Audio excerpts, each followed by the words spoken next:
Fala pessoal, sejam todos bem-vindos. Bora aqui para mais um conteúdo, mais uma notícia, trazendo para vocês as últimas informações diretamente dos Estados Unidos e diretamente de Brasília. Pessoal, vamos aqui com o Braddock Show, deixando os créditos ao canal do Braddock Show na plataforma do YouTube. Se não é inscrito no canal, se inscreva, deixe seu like e o seu comentário. Isso faz uma enorme diferença para a gente aqui dentro da plataforma. Não se esqueçam, pessoal, de ativar o sininho das notificações para ficar por dentro de tudo que acontece no meio político. Pessoal, bomba gigantesca agora cedo, você tem que acompanhar esta notícia até o final. A política deu uma esfriada, mas essa notícia aqui promete pegar fogo durante a semana. Então acompanhe este vídeo até o final para não perder absolutamente nada. E comentem de qual cidade vocês estão nos assistindo. Agora, sem mais enrolação, bora pro conteúdo.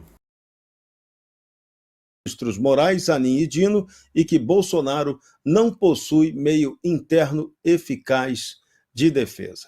E é com Danilo Visconti, que apresentou essa denúncia, que a gente está aqui para conversar no Braddock Show. Primeira pergunta bem óbvia, Danilo, o que te motivou a oferecer essa denúncia na OEA? Assim, Serrão, na verdade, o que acontece? Eu tenho uma formação do direito, né, eu sou advogado. Hoje não estou mais advogando, né, eu saí da advocacia, mas a minha formação é no âmbito do direito. E como cidadão, cara, como alguém que vive nesse Brasil, eleitor do Bolsonaro, conservador, pai de família, 3 filhos, sabe? Eu tenho uma escadinha de 7, 5 e 2 anos. O que a gente está vendo, que esse Estado vem fazendo com Jair Messias Bolsonaro, cara, isso é assim, ó, é uma vergonha. Está vilipendiando a nossa Constituição dia após dia. Né? Uma coisa que a gente vem chamando a atenção é que toda decisão que o ministro Alexandre de Moraes dá, seja qualquer cautelar, a primeira coisa que ele faz é tirar a rede social do cidadão. Né? Então, como se a rede social fosse o mal do Brasil.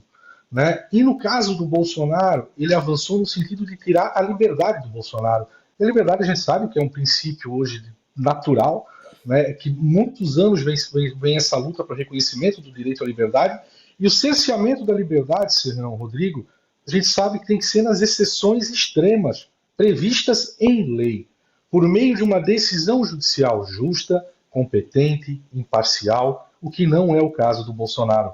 A gente não vê o Bolsonaro sendo acusado de corrupção, a gente não vê o Bolsonaro sendo acusado de homicídio, a gente não vê o Bolsonaro sendo acusado de crimes bárbaros. O que o Bolsonaro está sendo acusado? Por falar. O Bolsonaro está sendo acusado por se manifestar. Isso, como cidadão, dentro desses 220 milhões de brasileiros que a gente vive, a gente não pode aceitar mais esse ativismo judicial, esse ativismo jurídico que está levando o Brasil para o abismo, como a gente está vendo aí no caso dos Estados Unidos. É isso que me motivou, sabe? E você de casa não precisa concordar com tudo que o Bolsonaro fala, não precisa concordar com o que o Danilo fala, com o que o Rodrigo Constantino fala, mas nós temos o direito de falar. Bolsonaro tem o direito de falar e participar das decisões políticas. Então isso tudo é o que motivou, né, a gente sair da esfera brasileira, porque infelizmente, Serrão, Rodrigo Constantino, o processo do Bolsonaro é carta marcada. Né? A gente vê um ministro que é juiz, vítima, promotor, a gente vê uma primeira turma do Supremo, que de 5, 3 são abertamente contrários ao Bolsonaro, inclusive um dizendo que o Bolsonaro é mais parecido com o diabo do que com Jesus Cristo. A grande questão é, vai resolver isso aqui no âmbito interno? Pois é, esse é um ponto grave. Rodrigo Constantino, o seu comentário e a sua pergunta para o empresário Danilo Visconti. Chama atenção realmente, né, quando o Danilo vai falando, que a gente não escuta o Jair Bolsonaro faz tempo. E tanta coisa acontecendo no Brasil e no mundo, né? Imagina, eu quero ouvir a opinião do Bolsonaro sobre o acordo histórico de cessar-fogo e paz no Oriente Médio. Ele sempre foi tão próximo de Israel, sempre lutou por isso. Então, tanta coisa acontecendo, o mundo passando, e o ex-presidente da República ostracizado, condenado à morte civil, né, em processos que não tem nem ligação com aquele que ele foi condenado a 27 anos. Então, realmente, causa muito espanto o arbítrio, as ilegalidades e o esforço de calar Jair Bolsonaro, que é disso que se trata na prática. Danilo, a pergunta é a seguinte: há um tempo atrás, quando o senhor Vaca, representante da OEA, esteve no Brasil e tudo, muita gente alimentou a esperança de que um relatório minimamente imparcial pudesse ser produzido ali. Ele foi encontrar deputados de oposição também, tinha uma certa expectativa de que o Donald Trump e os Estados Unidos usassem o poder do dinheiro para forçar a entidade a andar na linha, a parar de servir apenas para esse lawfare da esquerda, né? E o que nós vimos desde então foi um tanto decepcionante. Da OEA não veio nenhuma grande esperança para o brasileiro. Você acha que dessa forma, após sanção Magnitsky para o Alexandre de Moraes, você acha que pode haver uma mudança de clima na recepção da OEA desse tipo de crítica? Se eu não estou enganado, eu acho que ele teve aqui em fevereiro desse ano, acho que foi, né? Ele fez umas reuniões, mas de lá para cá, a gente vê que o cenário, seja nacional, seja o cenário internacional, mudou muito. Né? A gente vê a eleição para compor como membro da comissão a Rosa Maria Paiá, né? A gente vê o próprio Donald Trump mais interessado nessas questões de liberdade, inclusive avançando mais a fundo na questão da Venezuela. Então a gente vê que o cenário está mudando. A questão da lei Magnitsky que foi aplicada ao Moraes e à família, né? A questão dos cancelamentos de vistos aos ministros. Agora o que está para estourar aí a questão do Felipe Martins. Então eu vejo que hoje o mundo está começando a olhar para o Brasil de um modo diferente, né? Que é aquele modo mais, espera aí, se existe uma democracia do Brasil, como é que só a direita está sendo cerceada? Como é que pode um líder, como o Rodrigo bem falou, um cara que representa milhões e milhões de brasileiros, estar preso em casa com o uso de uma tornozeleira, pior do que se fosse o maior traficante existente na história? Então, hoje nem o tráfico tem isso daí. O tráfico, o cara vai lá, fica 2, 3 dias, 1 mês, 2 meses, é solto e volta para a vida normal. E o Bolsonaro vai preso, e não só o Bolsonaro, né? Como a tua situação também, de outros, Paulo Figueiredo, Alan dos Santos. Então, isso tudo, evidentemente, está sendo visto naquela situação. E aqui, o que eu foquei? Aqui eu foquei na questão do inquérito do Bolsonaro, porque aqui é uma coisa muito mais simples, né? Se a comissão quiser, de fato, analisar, porque a gente tem que entender que ela é um órgão consultivo, né? Então, existem 2 degraus dentro lá da OEA. Uma é a Comissão Internacional dos Direitos Humanos, que depois pode levar esse processo à Corte Interamericana dos Direitos Humanos. E o que acontece? Eu trouxe esse fato porque Bolsonaro não tem uma denúncia contra ele. O Bolsonaro, na questão do inquérito 4995, que foi instaurado contra o Eduardo Bolsonaro, e vamos lá, né, sem qualquer elemento de prova, o Ministério Público, a PGR, né, auxiliada pelo Judiciário, ela apresenta um relatório, uma petição inicial contra o Eduardo Bolsonaro, acusando ele de uma coação no curso de processo. Mas a gente sabe que para a gente coagir alguém ou coagir para alguma situação, tu tens que ter um poder de decisão e um domínio sobre aquele fato. E a grande pergunta é, Eduardo Bolsonaro tem algum domínio sobre as decisões do presidente americano? Cara, é como se o Estado brasileiro simplesmente achasse o Trump um pamonha, um paspalhão. E não é verdade. A gente vê que quando o Trump toma uma decisão, ela é muito bem fundamentada. Só que vai mais a fundo. Nesse decorrer do inquérito, simplesmente vem uma petição da Polícia Federal, que é a 14.129, e pede do nada medidas cautelares contra Jair Bolsonaro. O cara não era sendo investigado, o cara não era parte, o cara não tinha nem conhecimento do processo, e simplesmente vem uma petição pedindo medidas cautelares. E pasmem, rapidamente o ministro vai e concede. Ou seja, parece aquele jogo de carta marcada. A denúncia está aqui, o pedido está aqui, a sentença já está dada anulada, a decisão já está dada anulada. Aí vem um outro absurdo maior ainda.